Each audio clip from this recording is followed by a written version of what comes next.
에스겔서 3장 1절부터 11절까지의 말씀, 저와 여러분이 한 절씩 교독하겠습니다. 또 그가 내게 이르시되, 인자야, 너는 발견한 것을 먹으라. 너는 이 두루마리를 먹고 가서 이스라엘 족속에게 말하라 하시기로, 내가 입을 벌리고 그가 그 두루마리를 내게 먹이시며, 내게 이르시되, 인자야, 내가 네게 주는 이 두루마리를 네 배에 넣으며 네 창자에 채우라 하시기에, 내가 먹으니 그것이 내 입에서 달기가 꿀 같더라. 그가 또 내게 이르시되, 인자야, 이스라엘 족속에게 가서 내 말로 그들에게 고하라. 너를 언어가 다르거나 말이 어려운 백성에게 보내는 것이 아니요 이스라엘 족속에게 보내는 것이라. 너를 언어가 다르거나 말이 어려워 네가 그들의 말을 알아듣지 못할 나라들에게 보내는 것이 아니니라. 내가 너를 그들에게 보냈다면 그들은 정녕 네 말을 들었으리라. 그러나 이스라엘 족속은 이마가 굳고 마음이 굳어 네 말을 듣고자 아니하리니, 이는 내 말을 듣고자 아니함이니라. 보라, 내가 그들의 얼굴을 마주 보도록 네 얼굴을 굳게 하였고 그들의 이마를 마주 보도록 네 이마를 굳게 하였으되, 네 이마를 화석보다 굳은 금강석 같이 하였으니 그들이 비록 반역하는 족속이라도 두려워하지 말며 그들의 얼굴을 무서워하지 말라 하시니라. 또 내게 이르시되, 인자야, 내가 네게 이를 모든 말을 너는 마음으로 받으며 귀로 듣고 같이 읽습니다. 사로잡힌 네 민족에게로 가서 그들이 듣든지 아니 듣든지 그들에게 고하여 이르기를, 주 여호와의 말씀이 이러하시다 하라. 아멘. 2장에 이어서 3장에 보면 하나님께서 두루마리를 보여주신 다음 먹으라 이렇게 말씀하셨습니다. 여기서 두루마리를 먹는다는 것이 어떤 행위로 우리가 보여질까? 실제적으로 이렇게 육체적이고 물질적인 이 말씀을 지금의 이런 입으로 먹는다는 것은 아니었을 겁니다. 지금 환상 가운데 하나님께서 펼쳐 보이신 이 두루마리의 말씀이 환상 가운데 있었고, 그 환상 가운데서 그의 영이 이 두루마리를 먹는 그러한, 실제로 사실은 그것은 일어나는 일이었습니다. 우리가 육체로, 신체로, 물질적으로 일어나는 것만 일어나는 것이 아니라 영혼 안에서도 어떤 실제적인 일들이 일어나는 거니까. 그래서 그 사람이, 이 에스겔이라는 사람이 그것을 먹었더니 그것이 아주 달았다. 이렇게 오늘 본문의 말씀을 시작합니다. 하나님 말씀은 먹어야죠. 하나님 말씀을 오늘 본문에 보면은 먹고 있는 에스겔이라고 하는 선지자와 먹는 것조차도 하지 않을 뿐 아니라 뱉어내고 빤빤하게 그것을 튕겨내고 있는 이스라엘 민족, 유다 민족에 대한 이 두 대조되는 대상이 나옵니다. 오늘 그런데 하나님께서 좀 유머스럽다고 할까요? 좀 재미있는 그런 표현들을 쓰셨습니다. 에스겔을 확신을 시켜주시기 위해서 하시는 말씀이죠. 뭐라고 말씀하시냐면 7절에 보면, 이스라엘 족속은 이마가 굳고 마음이 굳어 네 말을 안 들을 거다. 결국 내 말 안 들을 거다.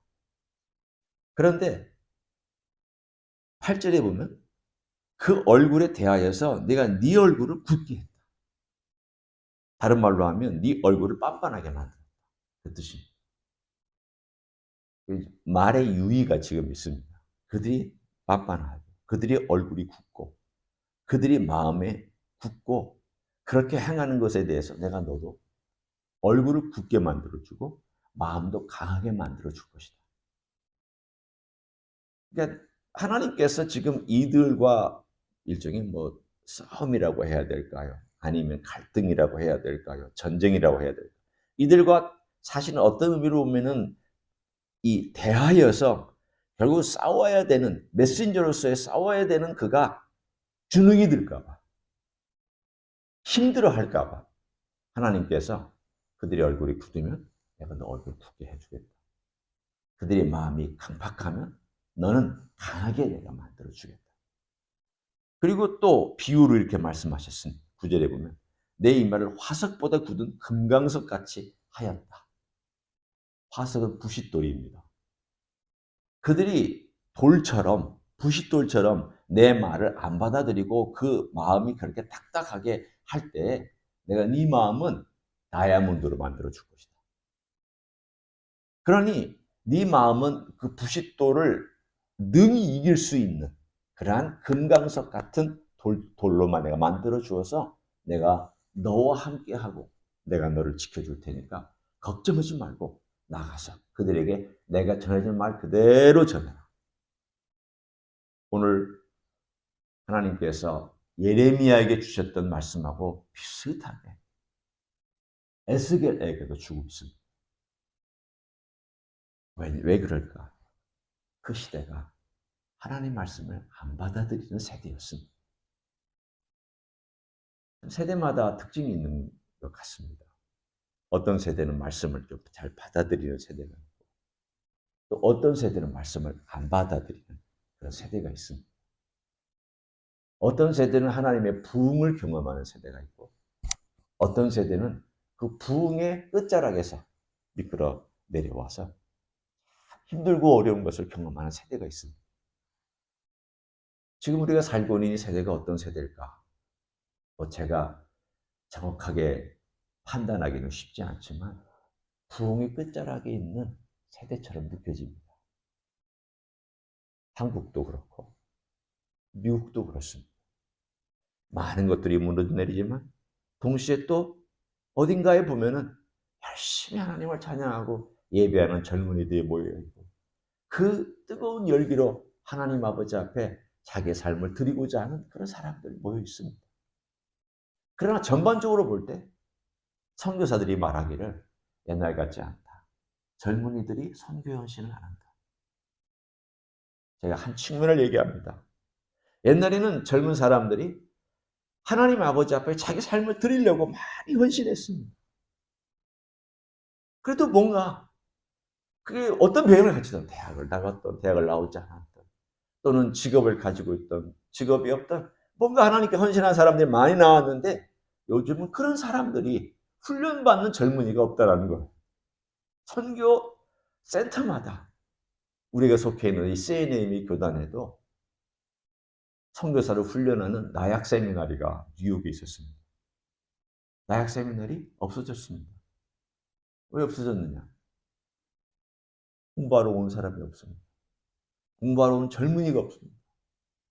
그래서 여기서 훈련받고 CNM의 교단에 정식 선교사로 해서 파송하는 그 오래된 단체의 선신학교가 사라졌다는 것은 가슴 아픈 일이지만 동시에 이 세대를 반영하고 있습니다. 지금 우리가 이 끝자락에 있다면 하나님 말씀이 그들에게 어떻게 전해질까? 어쩌면 이런 일들이 많이 일어나지 않을까? 에스겔과 같은 그러한 외치지만 그 외침에도 불구하고 듣지 않는 그런 사람들이 많이 생겨나고 있지는 않을까? 오늘 그럼에도 불구하고 하나님께서 이 에스겔에게 에레미야에게도 주셔 똑같은 말씀, 에스겔에게도 똑같이 주시는 말씀. 너는 먼저 이 말씀을 먹고 이것을 소화시킨다. 내 것으로 만들어서 이것을 전해라. 오늘 그 메시지가 먹는 것과 그래서 속에서 어떻게 되었는가에 대한 이 두 가지 이야기가 3장에 우리가 읽은 부분과 읽지 않은 부분에 나타나 있습니다. 먼저 읽은 부분은 이렇게 나와 있죠. 3절에 보면 그것이 내 입에서 달기가 꿀 같더라. 그런데 14절을 한번 보십시오. 14절을 보면 주의 영이 나를 들어 올려 데리고 가시는데 내가 근심하고 분한 마음으로 가니 여호와의 권능이 힘있게 나를 감동시키시더라. 지금 영적으로 일어나고 있는 일입니다. 영적으로 지금 그가 말씀을 먹었는데 말씀을 먹고 하나님께서 말씀해 주시는 내용을 가지고 지금 그가 이 속에서 이것을 소화시키고 있었는데 그것이 소화되는 과정 속에서 갑자기 근심하고 분한 마음이 일어났습니다. 왜 이런 마음이 일어났을까요? 두 가지입니다. 하나는 메시지 자체 때문이에요. 메시지가 심판과, 2장의 마지막에 나오죠. 심판과 애곡과 재앙의 말이 있었습니다. 두 번째는 이 백성들이 받아들이지 않을 거라고 하는 하나님의 말씀 때문이라도 그랬습니다. 결국은 이 말씀은 입에서는 단데 속에서는 썼던 그런 이야기입니다. 이에 비슷한 표현이 어디에 나오는지 한번 신약에서 보겠습니다. 신약 요한계시록 10장에 보면 똑같은 말씀이 나옵니다. 10장 10절을 제가 봅니다. 요한계시록 10장 10절 제가 읽습니다. 내가 천사의 손에서 작은 두루마리를 갖다 먹어버리니 내 입에는 꿀같이 타나 먹은 후에는 내 배에서는 쓰게 되더라. 똑같은 메시지죠. 에스겔과 요한은 똑같은 경험을 하고 있습니다. 그러면 이 안에 들어있는 메시지가 무엇이었느냐? 요한계시록에 나오는 심판의 메시지들이 쭉 그가 먹었던 말씀이죠. 이 두 가지 말씀은 이 두 가지 효과가 있다고 이 성경은 말씀하고 있습니다. 하나는 답니다. 또 하나는 씁니다. 하나님 말씀은 우리의 삶 가운데서 위로도 주시고 우리의 삶에 소망을 주시고 우리가 말씀 때문에 얼마나 많이 격려를 받고 힘을 얻었습니까? 주의 말씀은 정말 우리의 삶 가운데서 꿀송이같이 우리의 삶을 적셔주시고 힘있게 만들어줍니다. 어떤 때 보고 있으면 나 같은 사람이 어떻게 하나님의 은혜를 받고 네가 내 백성이다. 너는 내 것이다. 내가 너를 보호하며 내가 너의 해요. 내 방패다. 이런 말씀을 할 때마다 내가 무엇이 가운데 내가 하나님의 은혜를 받아서 이런 보호를 받고 있나. 그럴 때는 참 답니다. 또 한편으로는 그 말씀이 어떤 때 내 속에 들어와서 너가 그렇게 죄인이 아니냐. 네가 그렇게 죄를 짓고 사는 것이 합당하냐.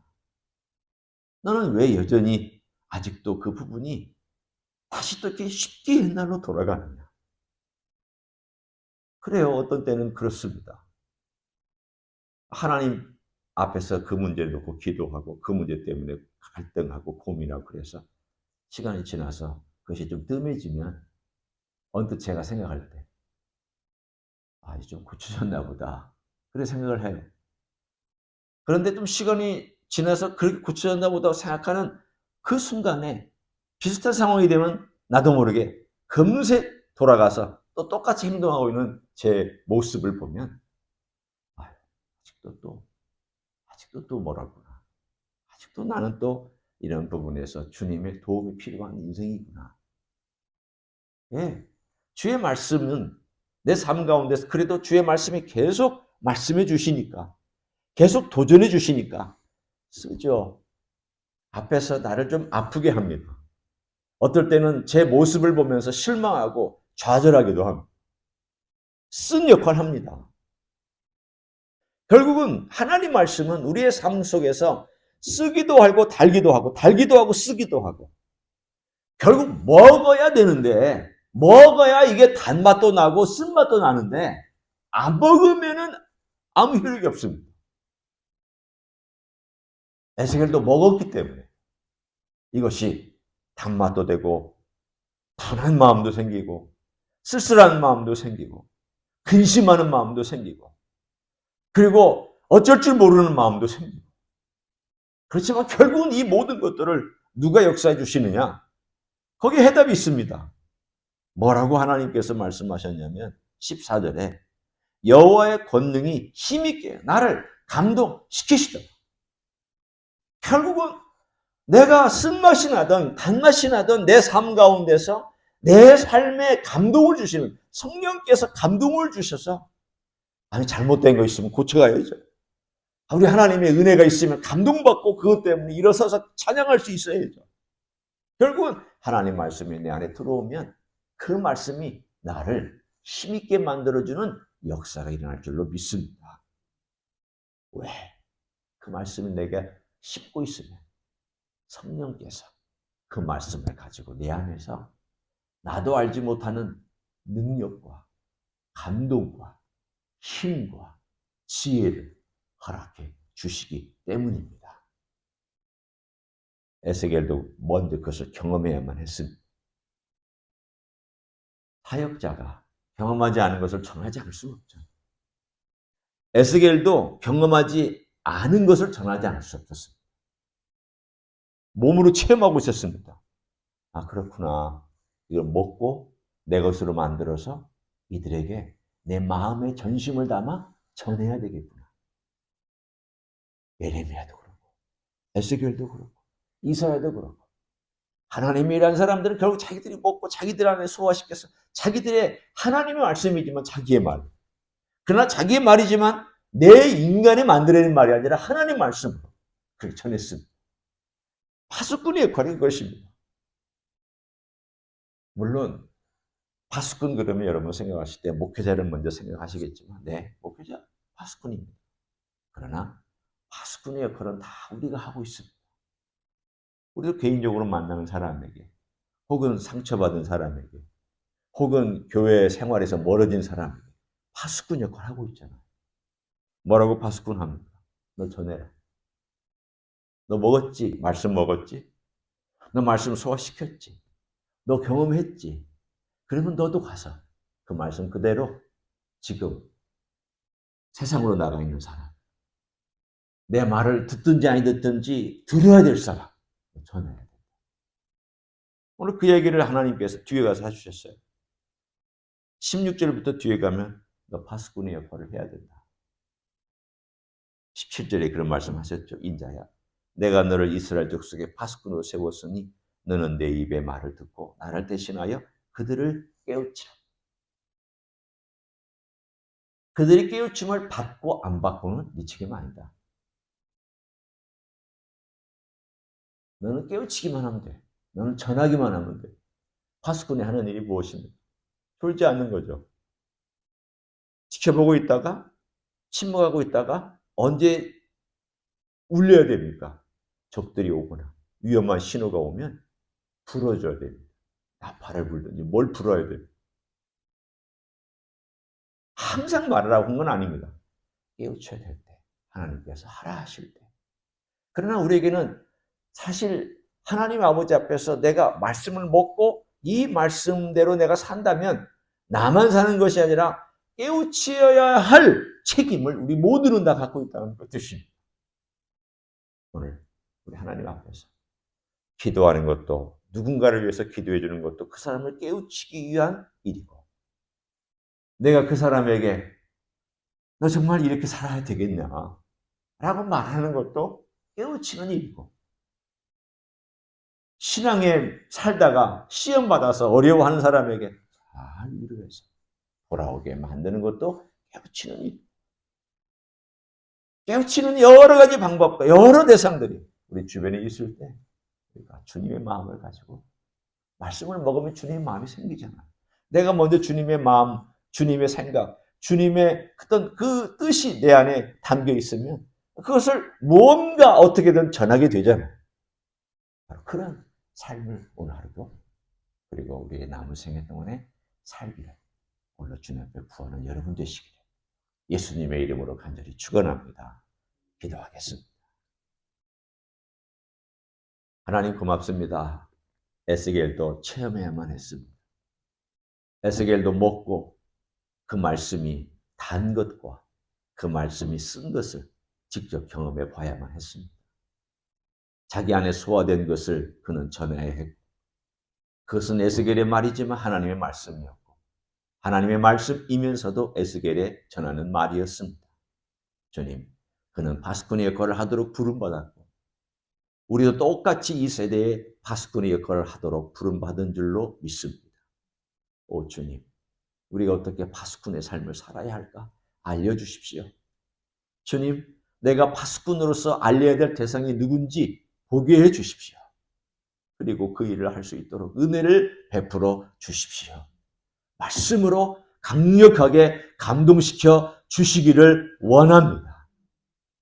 이제는 우리 구주 예수 그리스도의 은혜와 하나님 아버지의 극진하신 사랑과 성령 하나님 교통하심의 역사가 오늘도 주님께서 주신 말씀 잘 먹고 잘 받아들이고 때로는 단맛과 쓴맛을 느끼고 우리 주님께서 주신 귀한 사명 또 전하라는 사명 잘 감당하기를 소원하는 이 자리에 참여한 모든 종들 위해와 주임지 히스교회 위해와 이민교회들과 한국교회들과 선교사님들 위해 이제부터 영원히 함께 하실지어다. 아멘.